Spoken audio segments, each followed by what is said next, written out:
Assalamualaikum dan salam sejahtera. Fahmi Fadzil, Menteri dari PKR, nak cuba main peranan batu api. Dia cuba hasut Parti Pribumi Bersatu dengan mengata, oleh kerana Dr. Samsuri Mokhtar menang pilihan raya kecil Parlimen Kemaman pada hari Sabtu baru ini, maka PAS akan cuba rampas jawatan Ketua Pembangkang di Parlimen. Ini kononnya nak menimbulkan krisis di antara Parti Pribumi dan PAS. Yang sebenarnya PAS sepatutnya jadi Ketua Pembangkang. Sekarang ni, tak payah tunggu Dr. Sam menang pilihan raya kecil Kemaman. Now, PAS boleh jadi Ketua Pembangkang. Kalaupun Dr. Sam tak menang di Kemaman atau tak bertanding di Kemaman.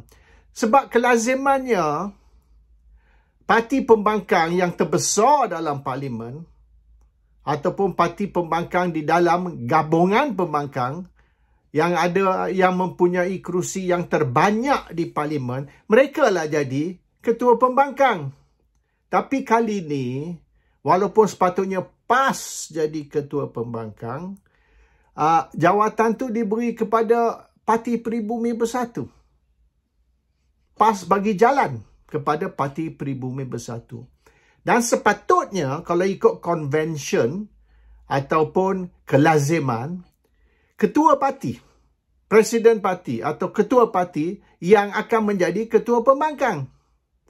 Tapi kali ini, bukan saja PAS bagi jalan kepada Parti Pribumi Bersatu, tapi Muhyiddin Yassin, Presiden Parti, bagi jalan kepada Hamzah Zainuddin.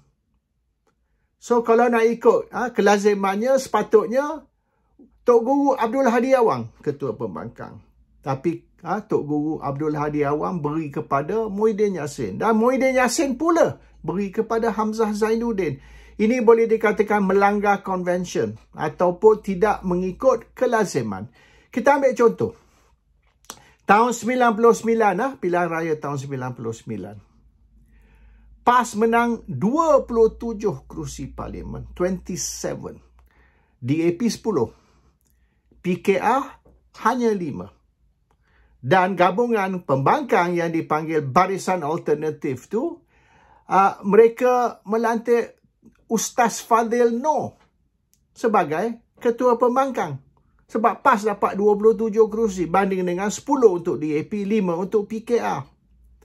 Pada tahun 2004 pula, apabila DAP menang 12, PAS menang hanya 7 dan PKR menang hanya 1, maka Ketua Pembangkang diserah kepada DAP. Tahun 2008 pula, PKR menang 31 kerusi. DAP 28. Dan PAS 23. Maka diserah kepada PKR untuk menjadi Ketua Pembangkang. So, pilihan raya yang pertama, PAS Ketua Pembangkang. Pilihan raya yang kedua, DAP Ketua Pembangkang. Yang ketiga, PKR Ketua Pembangkang oleh kerana parti masing-masing memenangi kerusi yang terbesar, kerusi yang terbanyak di dalam Parlimen. So, those who have the largest number of seats, the biggest number of seats, become Ketua Pembangkang. So, dia bertukar 3 pilihan raya, 3 Ketua Pembangkang. So, kalau nak ikut pilihan raya yang terbaru tahun lepas, PRU 15, sepatutnya PAS lah Ketua Pembangkang. Ikut convention, ikut kelaziman. Tapi PAS bagi jalan kepada Parti Pribumi. Dan Parti Pribumi pula tidak melantik dia punya presiden, tapi beri kepada Hamzah Zainuddin, bukan presiden parti. So, benda ni bukan isu actually. Tapi Fahmi Fadzil nak cuba buat sebagai isu. Oh, sekarang ni oleh kerana Dr. Sam sudah menang, maka Parti Pribumi akan hilang jawatan Ketua Pembangkang. Kalau PAS nak jawatan Ketua Pembangkang, maknanya benda ni tahun lepas lagi boleh buat. Tak payah tunggu Dr. Sam menang baru nak buat lah. So anyhow, kalau betul pun ketua pembangkang akan tukar, ia akan dibuat berdasar kepada sebulat suara unanimous, iaitu dua parti. Dua parti bersetuju kita tukar ketua pembangkang kepada Dr. Sam. Tapi bagi saya, dia dalam Menteri Besar Terengganu. Dia sibuk dengan full-time job. And then dia kena halir parlimen.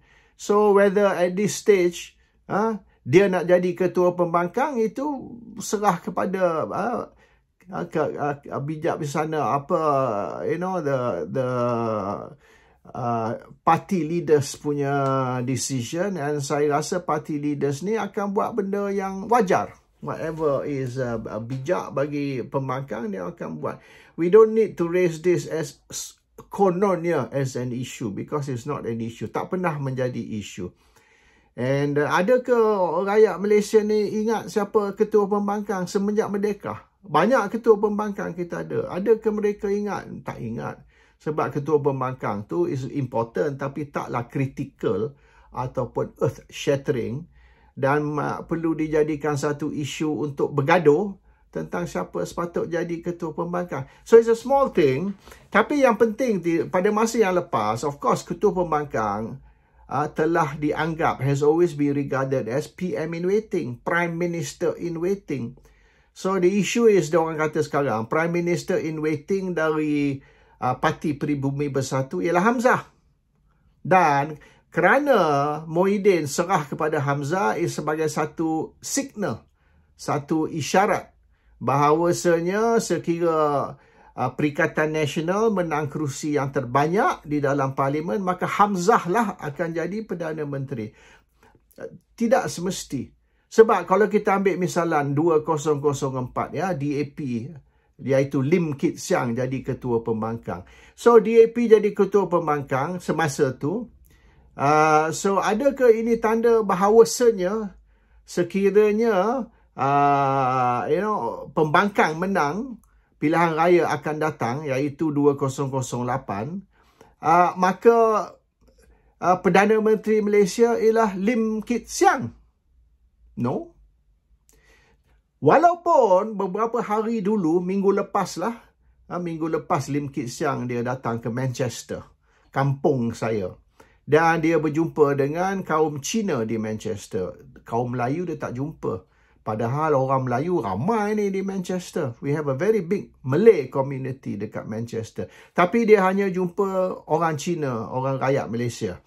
Dan dia beritahu, excuse me, sini tengah sejuk, semalam salji. So dia beritahu, di dalam perlembagaan Malaysia tidak ada halangan bagi orang bukan Melayu atau orang bukan Islam menjadi Perdana Menteri. Betul lah.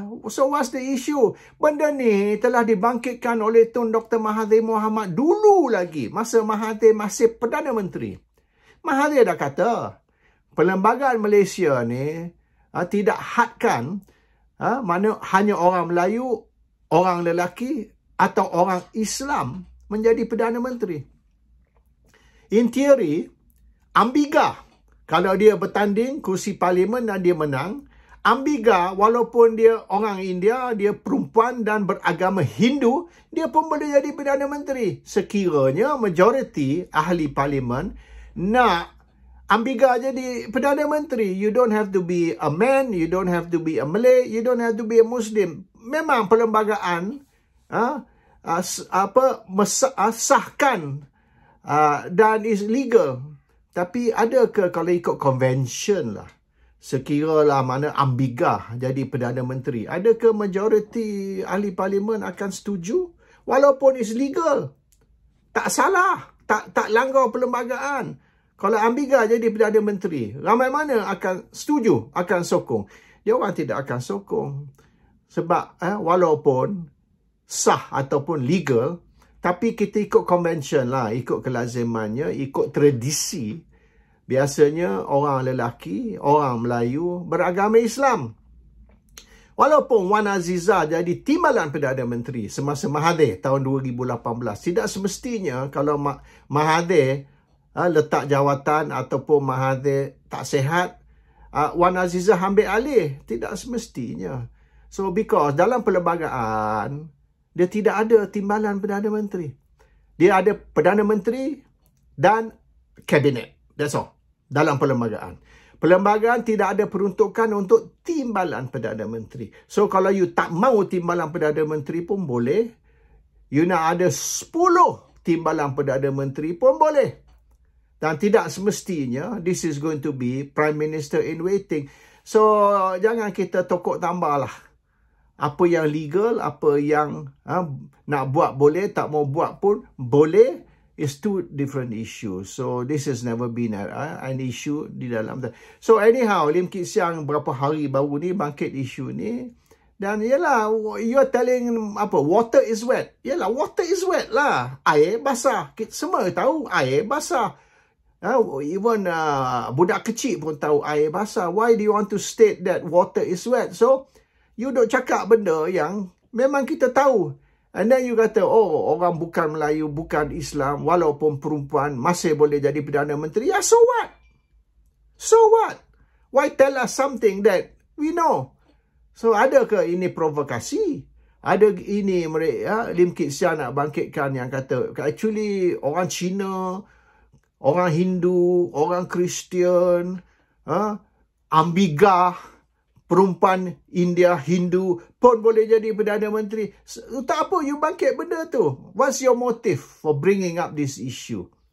You nak benda ni menjadi satu kontroversi. Or you nak orang Melayu respond ya? You nak orang Melayu respond, katakan kepala otak engkau ni nak buat apa? Perdana Menteri mesti orang Melayu beragama Islam. Tanpa orang Melayu beragama Islam, tak boleh jadi Perdana Menteri. You nak seorang Melayu respon secara begitu. Maknanya jadi isu perkauman. Jadi yang bawa isu perkauman ni siapa? Awak. Walaupun dibuat kat Manchester. So kalau nak ambil tindakan undang-undang tak boleh. Sebab apa apa jenayah ataupun kesalahan yang you lakukan di luar Malaysia, Malaysia tidak ada jurisdiction. Saya boleh cakap apa saja saya nak cakap di Manchester. Kerajaan Malaysia tak boleh nak buat apa-apa yang dia kata, oh ni dia nak tangkap saya. Nak tangkap saya untuk apa? Kalau saya cakap ni, di Manchester ni, saya cakap, saya sokong perkahwinan di antara lelaki dan lelaki. I support gay marriage. You kata, oh tak boleh tu, itu langgar Islam. Oh tak boleh tu, itu langgar undang-undang Malaysia. So what? Kat sini saya boleh kutuk Quran, saya boleh kutuk Bible. Kalau saya nak, you tak boleh buat apa.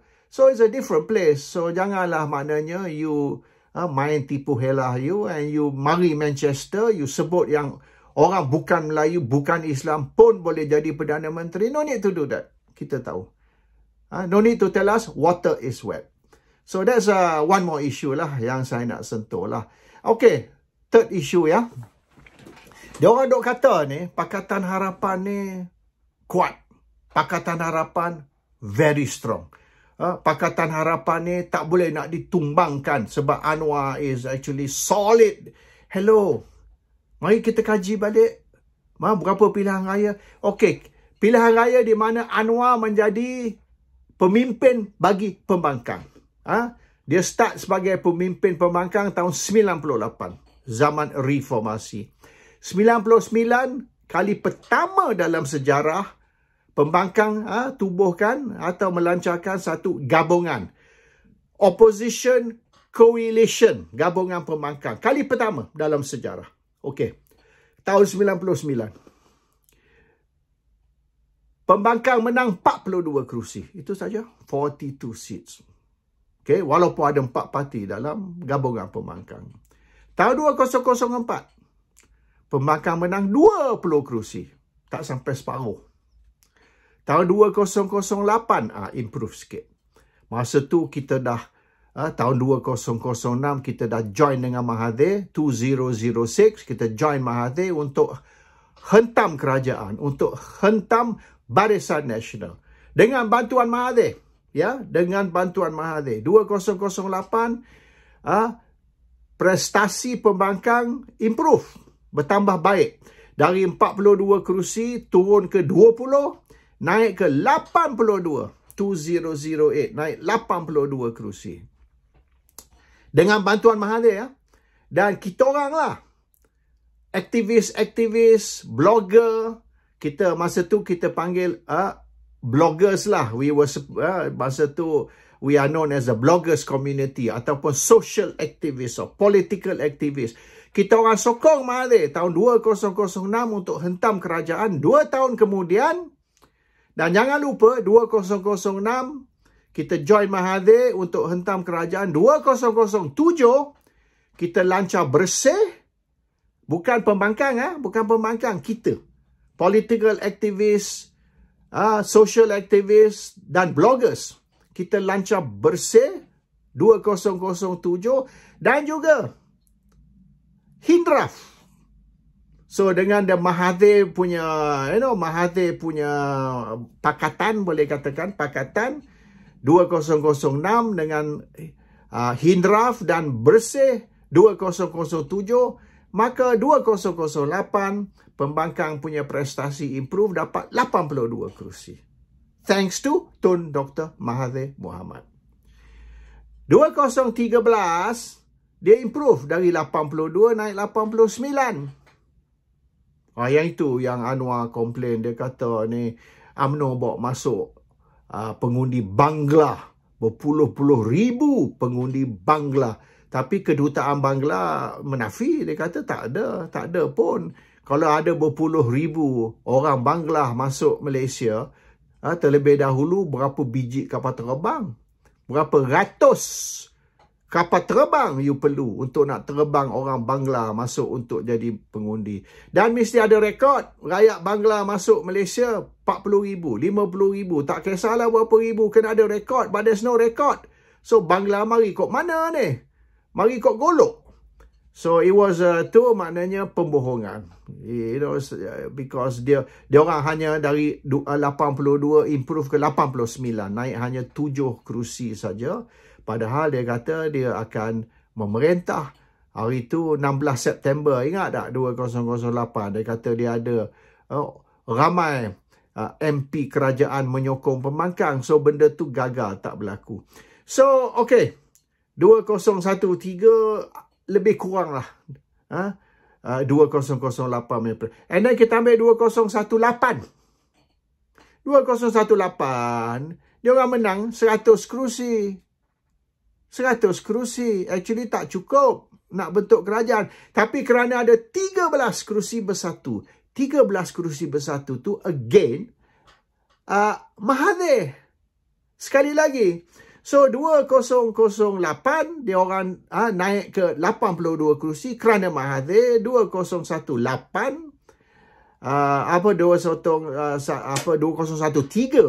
dia naik 7 kerusi kerana Mahathir. 2018 dia naik sampai 100. Tapi 13. So 113 tu kerana Mahathir bagi 13. Kalau tak pasal Mahathir dapat 2, dapat 100 sahaja. Just 100. Tak cukup. So maknanya pembangkang tak pernah menang cukup kerusi. Dari awal, dari zaman reformasi tahun 99 sampai sekarang. And then 2018 Mahathir membantu pembangkang dengan 13 kerusi. Jadi dapatlah bentuk kerajaan. Kalau tak, hanya 100 kerusi. Tak cukup bentuk kerajaan. And then 2022 tahun lepas, PRU 15. Again, pembangkang menang 82. So, turun balik. 42, turun 20. Naik 82, naik 89, naik 100. Turun balik 82. Sama macam 2008. Dan yang mereka berjaya dulu kerana Mahathir, bila 2022 ni, Mahathir tak sokong pembangkang, turun balik 82. Tapi Anwar berjaya bentuk kerajaan bukan kerana dia menang 82 kerusi, kerana dia dapat bantuan istana dan kononnya istana bertitah, agung bertitah untuk semua parti bergabung. Kononnya. But that's a lie lah. Itu pembohongan. Dia orang buat mana persepsi sahaja. Dan sekira betul lah apa yang Anwar kata, mereka bentuk kerajaan ni melalui titah agung, maka agung telah melakukan satu kesalahan dan telah melanggar perlembagaan Malaysia. So, kenyataan mereka ni, pengakuan mereka yang kerajaan ni ialah kerajaan agung atau kerajaan ni dibentuk dengan titah agung, mereka meletak agung ni dalam satu situasi yang bahaya.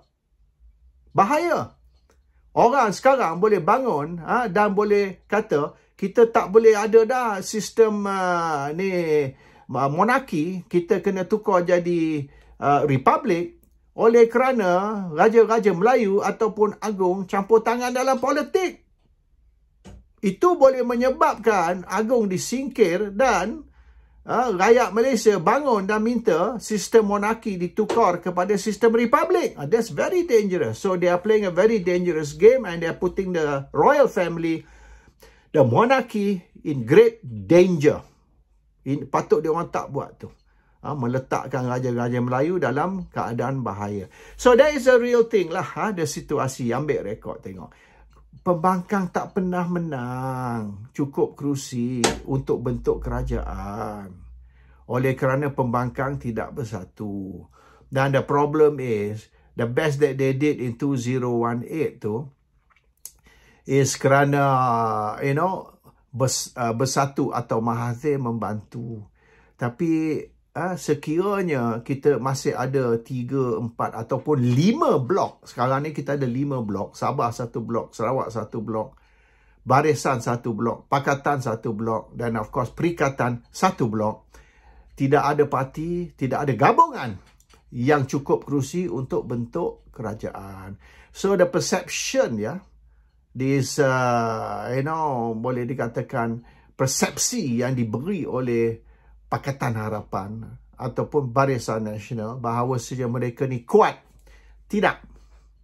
Tengok kepada kemenangan mereka dari 99, 42, turun 20, naik 82, naik 89, naik 113 dengan Mahathir, turun balik selepas Mahathir keluar dan kerajaan jatuh.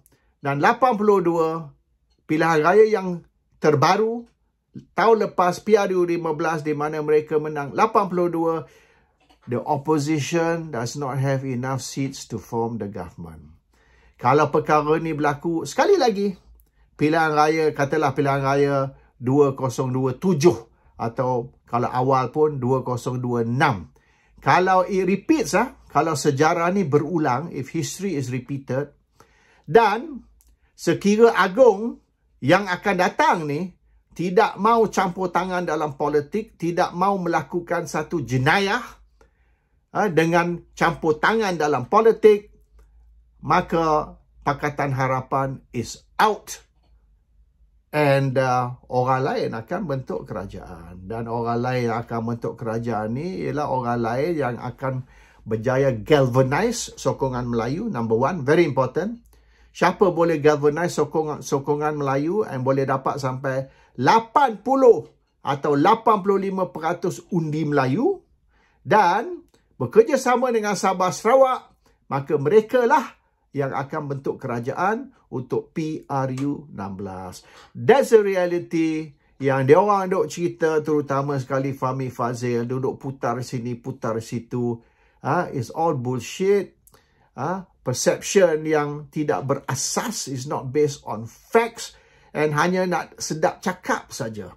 Tapi kalau orang macam saya ni, yang ada otak ni, bila kita kaji balik sejarah, sejarah 25 tahun misalan, dan 1, 2, 3, 4, 5, 6 pilihan raya. Dalam 6 pilihan raya, prestasi dia bila kita analyse secara saintifik, kita boleh tahu yang apa yang mereka cakap ni dongeng, tidak berasas. Assalamualaikum. Salam sejahtera.